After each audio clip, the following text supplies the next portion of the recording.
ایک فقیر تھا، اس کا مزاج یہ تھا کہ جو بھی اس کے ڈیرے پہ آتا اس کو کھلاتا اور اس کی خدمت کرتا، اور یہ فقیر کا مزاج ہوتا ہے۔ بابا بلے شاہ نے کہا تھا نا، اٹ کھڑکے دکڑ وجے تتا ہووے چلا، آن فقیر کھا کھا جاون راضی ہووے بلا۔ تو یہ فقیر کا مزاج ہوتا ہے کہ لوگ اس کی چوکھٹ پہ آئیں اور وہ لوگوں کو جو ہے وہ کھلائے، ان کی ضروریات کو پورا کرے۔ تو وہ درویش تھے اور جو بھی ان کے پاس آتا اس کی خدمت کرتے۔ ان کے پاس کبھی رقم نہ ہوتی تو ادھار لے کے لوگوں کی خدمت کرتے، حتیٰ کہ جب ان کا آخری وقت قریب آیا اور حالات ایسے ہو گئے کہ لوگوں کو لگا کہ بابا جی اب رخصت ہونا چاہ رہے ہیں، تو سارے قرض خواہ اکٹھے ہو کے بابا جی کے پاس آ گئے کہ جناب ہمارا قرضہ ادا کیجیے۔ ایک جمگٹا بن گیا، اور بابا جی کو یہ فکر تھی کہ یہ میرے مہمان ہیں اور میں ان کی خدمت کرنے کے قابل نہیں ہوں، میرے پاس کچھ ہے نہیں۔ اتنے میں ایک چھوٹا سا بچہ تھا، وہ گلی میں پتیسا بیچ رہا تھا۔ آواز لگائی تو بابا جی نے اشارہ کیا، کہا میرے ان مہمانوں کو کھلا دو۔ اس نے اللہ کا شکر ادا کیا کہ میں سارا دن گلیوں میں گھوم کے جو بیچنا تھا ایک جگہ ہی مجھے گاہک مل گیا۔ اس نے مہمانوں کو سارا کھلا دیا اور بابا جی سے کہا کہ پیسے۔ تو بابا جی کہنے لگے بیٹا بیٹھ جاؤ۔ بیٹا بیٹھ گیا۔ تھوڑی دیر کے بعد اس نے پھر کہا کہ بابا جی پیسے۔ تو بابا جی نے کہا یہ سارے پیسے لینے والے بیٹھے، جب ان کو دوں گا تو آپ کو بھی دے دوں گا، آپ بھی بیٹھ جائیے۔ تو وہ یتیم بچہ تھا، اس کی بیوہ ماں نے اس کو تھوڑا سا پتیسا تیار کر کے دیا تھا، وہ روزانہ صبح دیتی تھی، وہ بیچ کے آتا تھا، اس سے گھر کا چولہا جلتا تھا۔ تو اس نے جب دوسری مرتبہ کہا کہ بابا جی پیسے، تو بابا جی نے کہا بیٹھ جاؤ، جب ان کو ملیں گے بیٹے آپ کو بھی دے دیں گے۔ تو اس بچے نے رونا شروع کر دیا کہ میرے گھر کا تو چولہا انہی سے جلتا ہے اور میری ماں میرا انتظار کر رہی ہوگی۔ اللہ اکبر، بچے نے رونا شروع کر دیا۔ اللہ کی رحمت کو جوش آ گیا۔ کوئی شخص بابا جی کے لیے نذرانہ لے کے آ گیا، وہ تھیلیاں پیش کی، بابا جی نے بچے کو دیا، جتنے بھی قرض خواہ تھے سب کو دیا اور شکریہ ادا کیا، کہا جاؤ۔ وہ سارے قرض خواہ بولے ہم صبح کے بیٹھے ہوئے تھے، یہ نذرانے والا پہلے کیوں نہیں آیا؟ کہا پہلے تم میں کوئی رونے والا نہیں تھا، ایک رونے والا آیا، سب کا کام بن گیا۔ کسی ایک کے آنسو، اجتماعی دعا کا، اجتماعی توبہ کا یہی فائدہ ہوتا ہے کہ کسی ایک کا کام بن جائے۔ یہ تجارت میں اصول ہے کہ جب کوئی کسی کو آپ سودا دے نا تو اس میں کوئی خراب چیزیں چلی جائیں تو یا تو وہ سارا قبول کرے یا سارا رد کر دے۔ تو اللہ جب قبول کرتا ہے اجتماعی طور پہ، پھر ساروں کو قبول کر لیتا ہے۔ تو اس لیے آج کی بابرکت شب نور میں میری مائیں، بہنیں، بیٹیاں بھی تشریف فرما ہیں، بچے بوڑھے جوان بھی تشریف فرما ہیں۔ تو کسی ایک کے آنسو اللہ کو قبول ہو گئے، کسی ایک کی زبان سے نکلا ہوا جملہ اس کی بارگاہ میں قبول ہو گیا، تو میرے جیسے گناہگاروں کا بھی کام بن جائے گا۔ میں کوئی بہت لمبی عمر نہیں رکھتا، لیکن مجھے آج سے 35 سال پہلے کے حالات کی ہوش ہے، اور جو میرے سے زیادہ عمر میں ہیں وہ اس سے پہلے کے حالات جانتے ہیں۔ تو میرا بنیادی طور پہ ایک دیہات سے تعلق ہے، تو میں اچھی طرح جانتا ہوں کہ لوگوں کے پاس جو آج کچھ ہے وہ آج سے 35-40 سال پیچھے نہیں تھا۔ بالخصوص دیہاتوں کے اندر لوگوں کے پاس ایک یا دو جوڑے ہوتے تھے اور انہیں بار بار پہنتے تھے۔ کسی شادی یا بیاہ کے موقع پہ جانا ہوتا تو بعض اوقات کسی سے وہ لباس یا جوتے مانگ کے لے کے جاتے۔ مجھے اچھی طرح یاد ہے کہ اس زمانے میں لوگ اپنے کندھے پر ایک کپڑا رکھا کرتے تھے، اور شادی پر اگر کسی نے جانا ہوتا تو جس کا کپڑا بہت اچھا ہوتا تو اس سے وہ مانگ لیا کرتے تھے کہ میں نے ذرا شادی پہ جانا ہے۔ بڑے بھائی کے جوتے پہن لیا کرتے تھے، اور اسی طرح گزر ہوتا تھا۔ کبھی کوئی شکوہ زبان میں پیدا نہیں ہوا تھا، اور لوگوں کے شکستہ سے کچے گھر ہوتے تھے، اور گھر کے صحن میں ایک درخت ہوتا تھا، دوپہر وہاں کاٹ لیتے تھے۔ اکثر لوگ دوپہر کا کھانا تیار نہیں کرتے ہوتے تھے، دودھ پی کر کے ہی گزارا کر لیتے تھے۔ صبح کو ناشتہ اور شام کو کھانا ہوتا تھا، لیکن اس کے باوجود اللہ کا شکر کیا کرتے تھے۔ یہ پچھلے دن میں گزرا تو دیکھا کہ بچے کھیل رہے ہیں اور غبارے پھوڑ رہے ہیں، اور جب غبارہ پھٹتا ہے نا تو بچے خوش ہوتے ہیں، کہے لگاتے ہیں۔ پھر دوسرا غبارہ ہے وہ اس سے کھیلنے لگ جاتے ہیں، اور پھر جب وہ پھٹتا تو پھر خوش ہوتے ہیں۔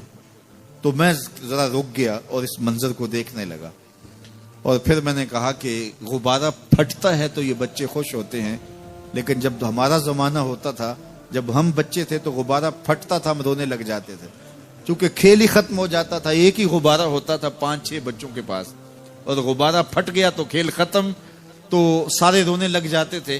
اور اب یہ غبارے پہ غبارہ پھوڑ رہے ہیں اور خوش ہو رہے ہیں، تو کہاں سے کہاں ہم آ پہنچے۔ لیکن اس زمانے میں اگر کسی سے پوچھا جاتا، لوگ پیدل سفر کرتے اور لباس بھی پورے نہ ہوتے، تو جب کسی سے پوچھا جاتا کیا حال ہے تو وہ لمبا ہاتھ کر کہتا ہے اللہ کا شکر ہے۔ اس کی باڈی لینگویج بتاتی تھی کہ وہ اس کا رواں رواں اللہ کا شکر ادا کر رہا ہے، تو اس کا لہجہ بتاتا تھا، اس کا انداز بتاتا تھا کہ وہ اللہ کا شکر کس گہرائی قلب سے کر رہا ہے، تو وہ کہتا ہے اللہ کا شکر ہے۔ اور آج جب کہ اتنی نعمتیں لوگوں کو میسر ہیں، اتنا کچھ نصیب ہے، عالی نصب گھروں میں رہتے ہیں، لمبی لمبی گاڑیاں ہیں، سہولتیں ہیں، آسودگیاں ہیں، آسائشیں ہیں، مالی آسودگی ہے، رہائشی آسودگی ہے، کھانے پینے کے وافر سامان ہیں، ٹیبل پہ اتنے کھانے لگے ہوئے ہوتے ہیں کہ باری نہیں آتی کھانے کی، اور اس قدر لباس ہے کہ موسم گزر جاتا ہے اور بعض لباس بدلنے کی باری نہیں آتی۔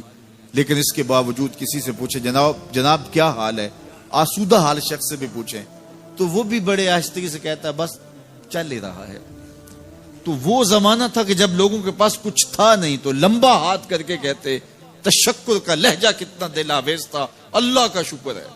اور آج کہتے بس گزر ہو ہی رہی ہے، بس چل ہی رہا ہے، تو ناشکری بڑھتی چلی جا رہی، اتنا کچھ ہونے کے باوجود جو ہے وہ ان کا بھی چل ہی رہا ہے۔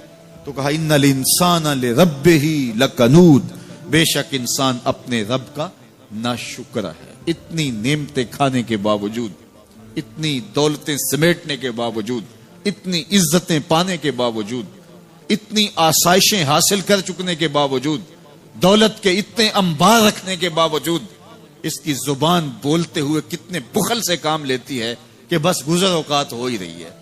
اور میاں تیرے رب نے تجھے اتنا کچھ دیا، یہ دولتیں، یہ دولتوں کے انبار، یہ آسودگیاں، یہ بہاریں، یہ سب کچھ نہ ہوتا، تجھے زندگی بخش دی تھی، اس کا ہی شکر تیرے اوپر واجب تھا۔ اللہ اکبر۔ اللہ نے حضرت انسان کو یہ جو کچھ دیا ہے، کتنی چیزیں ہیں ہمیں پتہ بھی نہیں کہ وہ نعمت ہے، لیکن اللہ نے ہمیں عطا کی۔ دنیا کا ایک امیر ترین شخص تھا اناسس، تو اس کے یہ آنکھوں کے جو پپوٹے تھے یہ کام کرنا چھوڑ گئے، ہمیں کبھی اس کا احساس بھی نہیں ہوا کہ یہ کوئی نعمت ہے۔ آٹومیٹک سسٹم میرے رب نے لگایا ہے، ادھر تنکا اڑا ادھر آنکھ بند ہو گئی، لیکن اس کو مسئلہ کیا ہوا کہ یہ پٹھے اس کے ختم ہو گئے اور وہ اپنی مرضی سے آنکھیں نہیں بند کر سکتا تھا۔ ڈاکٹر سلوشن ٹیپ لگا کے آنکھیں کھول دیتا اور جب اس نے سونا ہوتا تو وہ بند کر دیتا۔ دنیا کے امیر ترین لوگوں میں سے ایک نام تھا، تو کسی نے اس سے پوچھا کہ تیری زندگی کی سب سے بڑی خواہش؟ اس نے کاش اپنی آنکھیں اپنی مرضی سے کھول سکوں۔ کاش اس کے لیے تجھے کوئی قیمت لگانی پڑے تو کتنے پیسے لگا سکتا ہے؟ کاش ساری دولت لگ جائے، کاش میں اپنی آنکھیں اپنی مرضی سے کھول سکوں۔ مجھے یہ بتائیے کہ حضرت انسان کو کیا کچھ نہیں اللہ نے دیا۔ یہ لعاب ہے نا، لعاب ہم روز تھوکتے ہیں، یہ مقدار سے کچھ کم ہو جائے تو بولنے میں دقت، نظام خراب۔ یہ جو لعاب ہمارے منہ میں آتا ہے جو ہم تھوک دیتے ہیں، یہ قدرتی گریس ہے جو بولنے میں مدد دیتی ہے، نظام انہضام کو ٹھیک رکھتی ہے۔ اور اگر یہ لعاب کم ہو جائے مقدار سے تو نظم خراب ہو جائے۔ اللہ اکبر۔ تو ہم نے کبھی سوچا کہ یہ بھی نعمتیں ہیں؟ باقی روشن آنکھیں، چمکتا چہرہ اور زور آور ہاتھ، چوڑی چھاتی، دھڑکتا دل، اور کہتے ہیں اس دماغ کا اگر کمپیوٹر تیار کیا جائے تو نیو یارک شہر سے بڑا ایک بکریاں چلانے والے شخص کے دماغ کا کمپیوٹر بنے۔ یہ حضرت انسان کو اللہ نے اتنا کچھ دیا ہے، اور پھر اس کو نعمتیں دی، عزتیں دی، جائیدادیں، زمینیں، لمبی لمبی گاڑیاں، عالی نصب پلازے، کتنا کچھ دیا۔ پھر خوبصورت اولادیں دی، کیا تسکین قلب کے لیے رکھا اس نے۔ تو اس کے باوجود بھی یہ کہہ رہا ہے بس چل رہا ہے، گزر اوقات ہو رہی ہے۔ ان الانسان لربہ لکنود، انسان اپنے رب کا کتنا ناشکر ہے، اس نے کیا کچھ اسے عطا کیا، کیا کچھ عطا کیا، لیکن یہ شکر کا کلمہ بھی نہیں بولتا، بخل سے کام لیتا ہے۔ تو کہا یہ ناشکر ہے، اور اس پر کوئی خارج سے دلیل لانے کی ضرورت بھی نہیں ہے۔ وَإِنَّهُ عَلَىٰ ذَلِكَ لَشَهِيدٌ، اور یہ خود اس پہ گواہ ہے۔ ذرا اپنے اندر اتر کے دیکھے تو یہ کتنا بخل کرتا ہے شکر ادا کرنے میں، اسے خود سمجھ آ جائے گی۔ وَإِنَّهُ لِحُبِّ الْخَيْرِ لَشَدِيدٌ، اور اس کی ایک خصلت یہ ہے کہ یہ دولت کی محبت میں بڑا سخت ہے۔ دولت کی محبت یہ بہت زیادہ اپنے سینے میں پال چکا ہے، اور یہ دولت اس کی محبوبہ بن گئی ہے۔ دولت تو اس کی ضرورت ہونی چاہیے تھی، لیکن اس نے اس کو اپنی محبوبہ بنا لیا۔ وَإِنَّهُ لِحُبِّ الْخَيْرِ لَشَدِيدٌ، اس کو محبت زر شدت سے ہو گئی ہے۔ سویر سے شام تک اس کا وظیفہ ہی یہی ہے، اس کی زندگی کے اندر منصوبے یہ چلتے ہیں۔ اللہ نے اتنا نوازا ہوا ہے، اس کی ساری زندگی آسودگی سے گزر سکتی ہے جتنا اس کے پاس موجود ہے، لیکن اس کے باوجود ہر وقت اس کے دماغ کے فیتے پہ یہی چلتا ہے اور یہی کہانی چلتی ہے، یہ زیادہ کیسے ہو، یہ زیادہ کیسے ہو، یہ زیادہ کیسے ہو۔ اس اضطراب نے اس کو بے چین کر دیا ہے، اور خواہش زر نے، حوث زر نے اس کا چین چھین لیا ہے، اور اتنی محبت جاگزی ہوگی اس کے دل میں کہ اللہ کی محبت کے لیے اس کے دل میں جگہ ہی نہیں بچی۔ وَإِنَّهُ لِحُبِّ الْخَيْرِ لَشَدِيدٌ۔ اللہ اکبر۔ اب پہلے گھوڑوں کی اداؤں کی قسمیں کی، پھر اس کے بعد حضرت انسان کی یہ جو بڑی خامیاں تھی، جو خامیاں جڑ ہیں اس کی باقی خامیوں کی، ان کو بیان کیا۔ ایک تو ناشکرہ ہے، جو ملا ہے اس پہ یہ شکر ادا نہیں کرتا، حالانکہ اگر وہ شکر ادا کرے، رب کا وعدہ ہے کہ اگر تم شکر ادا کرو گے میں اور زیادہ دوں گا۔ ایک تو یہ شکر نہیں کرتا، اور دوسرا یہ ہے کہ دولت کی محبت اس کے رگو ریشہ میں رچ بس گئی ہے۔ بلکہ اللہ تعالیٰ نے ان بد نصیب لوگوں کی کہانی بیان کرتے ہوئے کہا جو دولت کو مقصود ہی بنا بیٹھے، الذی جمع مالا وعدد، یہ وہ بد نصیب لوگ ہیں جو مال کو جمع کرتے ہیں اور گنتے رہتے ہیں، بار بار حساب کرتے ہیں۔ الذی جمع مالا وعدد، مال کو جمع کیا، وعدد، اور بار بار اس کو گنتے رہے، اتنے ہو گئے، اب اتنے ہو گئے۔ اللہ کلا لینبذن فی الحطام، پہلے شرف میں الذی جمع مالا وعدد یحسب ان مالہ اخلد، یہ گمان کرتے ہیں کہ ہمارا مال ہمیں لافانی کر دے گا، مال کی کثرت سے ہم محفوظ ہو جائیں گے اور ہمارا کچھ نہیں بگڑے گا، دولت اتنی ہوگی تو ہم ہر طرح سے حفاظتوں کے ساتھ میں آ جائیں گے، ہمارا مال ہمیں لافانی کر دے گا۔ یحسب ان مالہ اخلد، اللہ تعالیٰ نے فرمایا کلا، ایسا ہرگز نہیں ہے، یہ تمہاری بھول ہے کہ مال تمہیں لافانی کر دے گا، مال تمہیں مرنے نہیں دے گا، مال تمہیں محفوظ کر لے گا۔ کلا، ایسا ہرگز نہیں ہے، بلکہ کیا ہے، لَيُنبَذَنَّ فِي الْحُطَمَةِ، ہم تمہیں پکڑ کے آگ میں ڈال دیں گے۔ لَيُنبَذَنَّ کے لفظ پہ اگر غور کیا جائے تو عربی میں جب ان کا جوتا پرانا ہو جاتا تو پرانا جوتا جب پہننے کے بھی قابل نہ رہتا تو اس کو اتار کے ایسے حقارت سے پھینکتے، اور اس کے لیے لفظ استعمال کرتے نبذت النال، میں نے جوتا پھینک دیا۔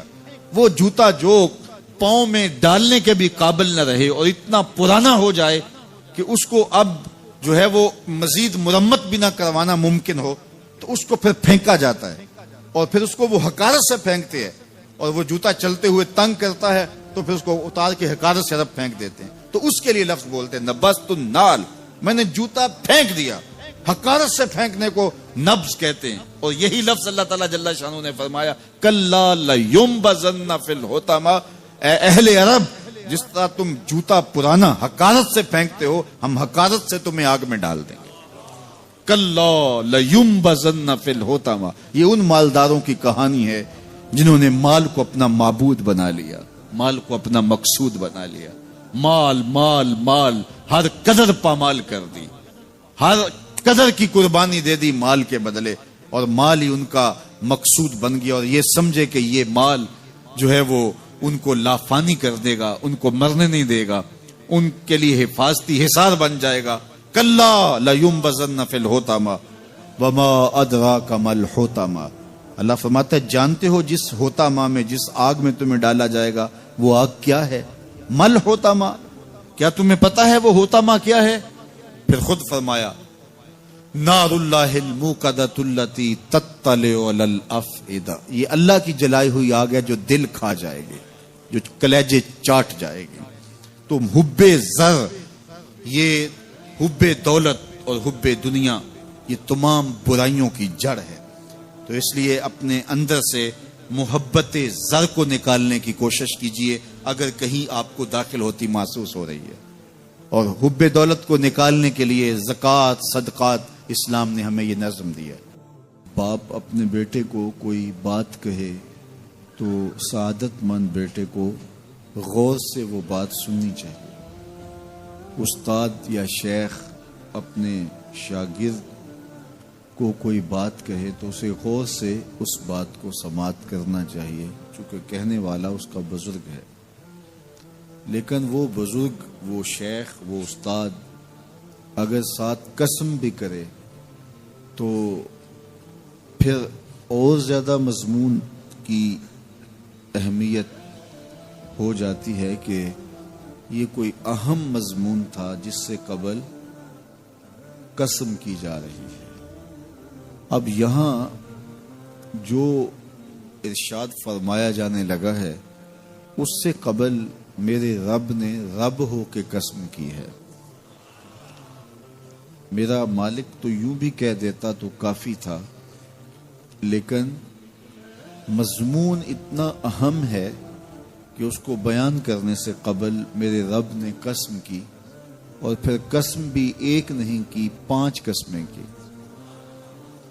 والعادیات ضبحا، قسم ہے ان گھوڑوں کی جب وہ تیز دوڑیں تو ان کے سینوں سے آواز نکلتی ہے.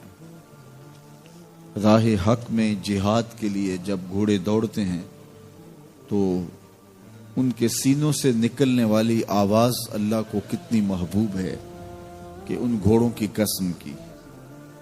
فالموریات قدحا، اور وہی گھوڑے جب برق رفتاری سے دوڑتے ہیں اور پتھریلی زمین میں جب ان کا گزر ہوتا ہے تو ان کے پاؤں سے لگی ہوئی کھریوں کے ٹکرانے سے پتھروں سے جو شرارے نکلتے ہیں، اللہ فرماتا ہے کہ میں ان گھوڑوں کی قسمیں کرتا ہوں کہ جن کے پاؤں سے لگی ہوئی کھریوں کے ٹکرانے سے پتھروں سے شرارے نکلے.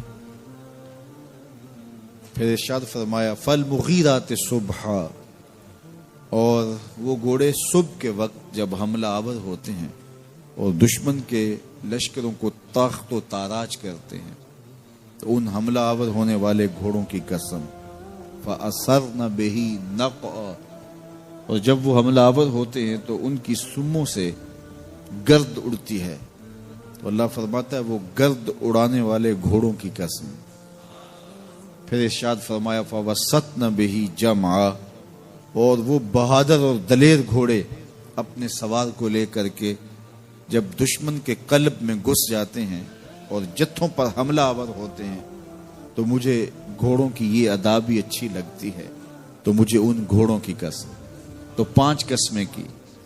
قسم ہے ان گھوڑوں کی جو دوڑتے ہیں تو ان کے سینوں سے آواز نکلتی ہے.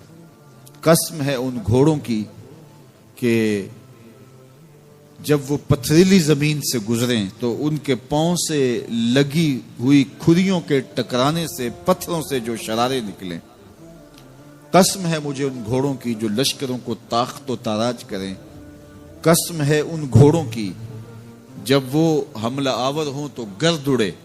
اور قسم ہے ان گھوڑوں کی جو لشکروں کے کلیجے چیر دیں اور آگے بڑھ جائیں اور دشمنوں کے جتھوں پہ حملہ آور ہوں. تو ان 5 قسم کے گھوڑوں کی میرے رب نے قسم کی ہے. اللہ اکبر. میرے مالک ذات کے گھوڑے اور تو ان کی قسمیں کرے. تو کہا کہ یہ گھوڑے میرے محبوب کے غلاموں کے ہیں. اللہ اکبر. محبوب کے غلاموں کے گھوڑوں کے پاؤں سے لگی ہوئی کھریوں کے ٹکرانے سے پتھروں سے جو شرارے نکلے رب کو وہ بھی پسند ہیں. ذرا غور تو کیجئے. تو ذات کے گھوڑے بھی ہوں لیکن نسبت محبوب سے ہو تو وہ گھوڑے بھی اچھے لگتے ہیں. اچھا ذرا آگے آ جائیے. ذات کا کتا ہے لیکن ولیوں کے سنگ جڑ گیا. اللہ نے اس کتے کا ذکر قرآن میں کیا بلکہ اس کے بیٹھنے کے سٹائل کو بیان کیا. وَكَلْبُهُمْ بَاسِطٌ ذِرَاعَيْهِ بِالْوَسِيدِ، ان کا کتا غار کے دھانے پہ اپنے بازوؤں کو پھیلا کے بیٹھا ہے۔ غار کی دہلیز پر بیٹھنے والے کتے کی حیت جلوس کو، اس کے بیٹھنے کے سٹائل کو قرآن نے بیان کیا۔ مالک اس میں ہمارے لیے کیا ہدایت ہے؟ ایک کتے کے بیٹھنے کے سٹائل کو تو بیان کر رہا ہے، اس کی حیت جلوس کو بیان کر رہا ہے، انداز نشست کو بیان کر رہا ہے، تو قرآن تو سراپا ہدایت ہے، تو اس میں ہمارے لیے کیا ہدایت ہے؟ کہا یہی تو بتانا چاہتا ہوں کہ ذات کا کتا بھی ہو، سنگ نیکوں کے جڑ جائے تو وہ قابل ذکر ہو جاتا ہے، اور اگر تم میرے ولیوں سے جڑ جاؤ گے پھر تمہارا مرتبہ کیا؟ یہاں تو کتے جڑ جائیں تو قابل ذکر ہوتے ہیں۔ اچھا ذات کی چیونٹی ہے لیکن راہ تکتی حضرت سلیمان پیغمبر کا، تو اس چیونٹی کی گفتگو اللہ نے قرآن میں بیان کر دی اور اس کے نام کی صورت اتار دی۔ النمل، سورہ نمل اس چیونٹی کے نام پہ صورت ہے جو حضرت سلیمان علیہ السلام کی راہیں تک رہی تھی اور اپنی ہمجولیوں سے کہہ رہی تھی جلدی جلدی اپنے بلوں میں داخل ہو جاؤ، اللہ کے نبی کا لشکر بے خبری میں کہیں تمہیں کچل نہ ڈالے۔ اور حضرت سلیمان نے اس چیونٹی کی بات کو سنا، فَتَبَسَّمَ ضَاحِكًا مِّن قَوْلِهَا، اور مسکرا بھی پڑے۔ تو چیونٹی بھی ہو، گھوڑے بھی ہوں، کتے بھی ہوں، لیکن جب اچھے لوگوں کے سنگ جڑ جائیں، نسبت بلند ہو جائے تو وہ قابل ذکر ہو جاتے ہیں۔ تو ہیں گھوڑے لیکن میرا رب رب ہو کے قرآن میں ان گھوڑوں کی اداؤں کی قسمیں کر رہا ہے۔ وَالْعَادِيَاتِ ضَبْحًا فَالْمُورِيَاتِ قَدْحًا فَالْمُغِيرَاتِ صُبْحًا فَأَثَرْنَ بِهِ نَقْعًا وَوَسَطْنَ بِهِ جَمْعًا۔ قسم ان گھوڑوں کی جو تیز دوڑیں تو سینوں سے آواز نکلے، پتھریلی زمین میں جائیں تو پاؤں سے شرارے نکلیں، گرد و غبار اڑائیں، دشمن کے لشکروں کو تاخت و تاراج کر کے ان کے جتھوں میں گھس جائیں، ان دلیر اور بہادر گھوڑوں کی میرا رب رب ہو کے قسم کر رہا ہے۔ یہاں قسم کی بات چلی تو اللہ نے محبوب کے گھوڑوں کی قسم کی، گھوڑوں کی اداؤں کو پسند کیا۔ محبوب کے غلاموں کے گھوڑے، ان کے پاؤں سے لگی ہوئی کھریوں سے ٹکرانے والے پتھروں سے نکلنے والے شرارے، رب کے وہ بھی محبوب۔ اللہ اکبر۔ تو پھر قسم کی بات چلی تو کبھی گھوڑوں کی قسمیں کی، کبھی محبوب کی راہ گزر کی قسم کی۔ لا اقسم بہذا البلد، مجھے قسم ہے اس شہر کی۔ تو شہر مکہ کی قسم کیوں کی؟ وہاں کعبۃ اللہ ہے، مقام ابراہیم ہے، چاہے زمزم ہے، صفا و مروہ ہے، مزدلفہ ہے، منا ہے، عرفات ہے، قدم قدم انوار کی برستی برکھا ہے، مطاف ہے، حتیم ہے، مستجاب ہے، مستجار ہے، ملتزم ہے، باب کعبہ ہے، سقف بیت اللہ ہے، قدم قدم پہ انوار برس رہے ہیں۔ شاید میرے رب نے قسم اس لیے کی ہو، شاید قسم اس لیے کی ہو، لیکن میرا رب کہتا ہے لا اقسم بہذا البلد، مجھے قسم ہے شہر کی، یعنی شہر مکہ کی۔ کیوں؟ یہاں کعبۃ اللہ ہے، یہاں مقام ابراہیم ہے، یہاں مزدلفہ ہے، منا ہے، عرفات ہے۔ کیوں قسم؟ وانت حل بہذا البلد، محبوب اس شہر کی گلیوں نے تیرے قدم چومے، اے انت مقیم فی ھذا البلد۔ امام قرطبی نے اس کا مفہوم بیان کیا، محبوب آپ کی اقامت اس شہر میں ہے، آپ کے سانسوں کی خوشبو سونگی ہے شہر کی فضاؤں نے، اس لیے مجھے شہر کی قسم کہ محبوب یہاں تم جو رہتے۔ اللہ اکبر۔ تو محبوب کے شہر کی قسم کی، والعصر، محبوب کے زمانے کی قسم کی، والضحیٰ، محبوب کے چہرے کی قسم کی، واللیل، محبوب کی لٹکتی زلفوں کی قسم کی۔ کبھی کہا محبوب تیرے چہرہ زیبا کی قسم، کبھی کہا تیری زلف عنبری کی قسم، کبھی کہا تیرے شہر نور کی قسم، کبھی کہا تیرے زمانہ حسین کی قسم۔ اور پھر قسم کا باب چلا تو بات کہاں تک پہنچی؟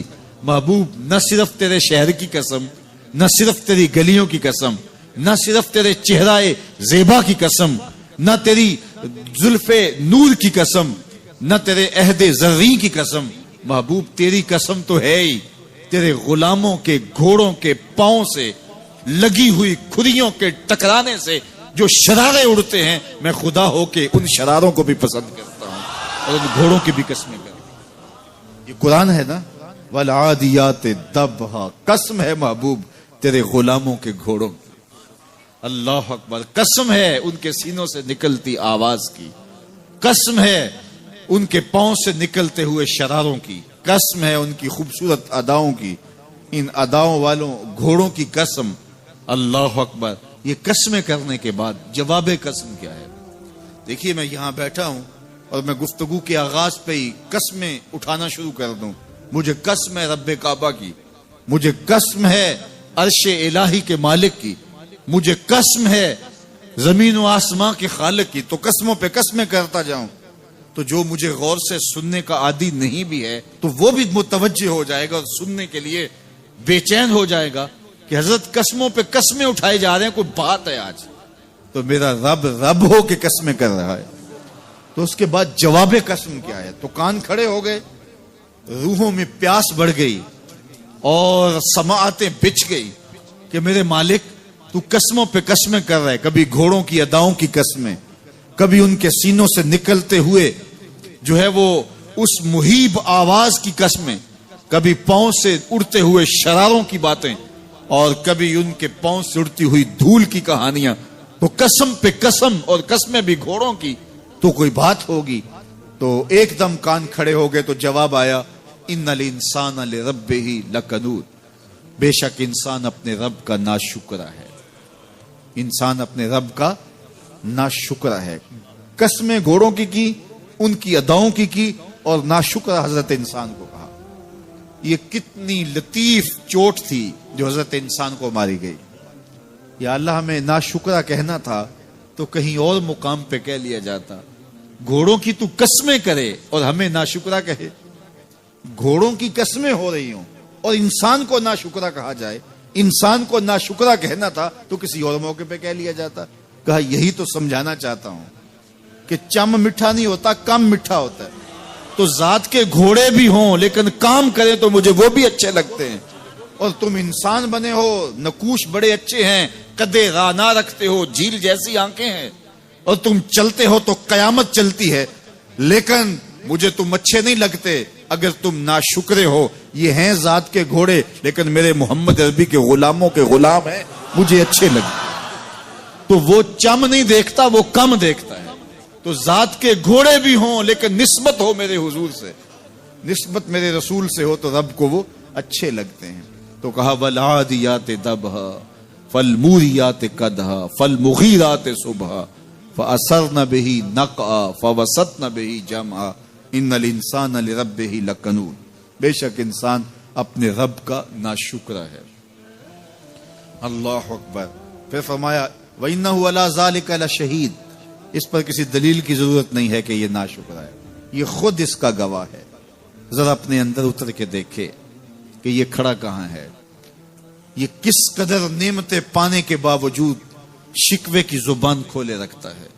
یہ ناشکرا ہر وقت اس کی نعمتوں کی ناشکری کرتا رہتا ہے۔ جتنی نعمتیں اس کو عطا کی، اس کو تو ہم نے جو چمکتی روشن آنکھیں دی ہیں، اس کو بولتی زبان بخشی ہے، خوبصورت چہرہ دیا ہے، قد رانا بخشا ہے، اس کو دماغ دیا ہے، دماغی قوتیں عطا کی ہیں، اور اس کو سننے والے کان دیے، اس کی زبان پہ ذائقے رکھ دیے، نظام انہضام، نظام تنفس، کیا کیا نہیں سے عطا کیا، لیکن ہر وقت یہ ناشکری کے کلمات ہی بولتا رہتا ہے۔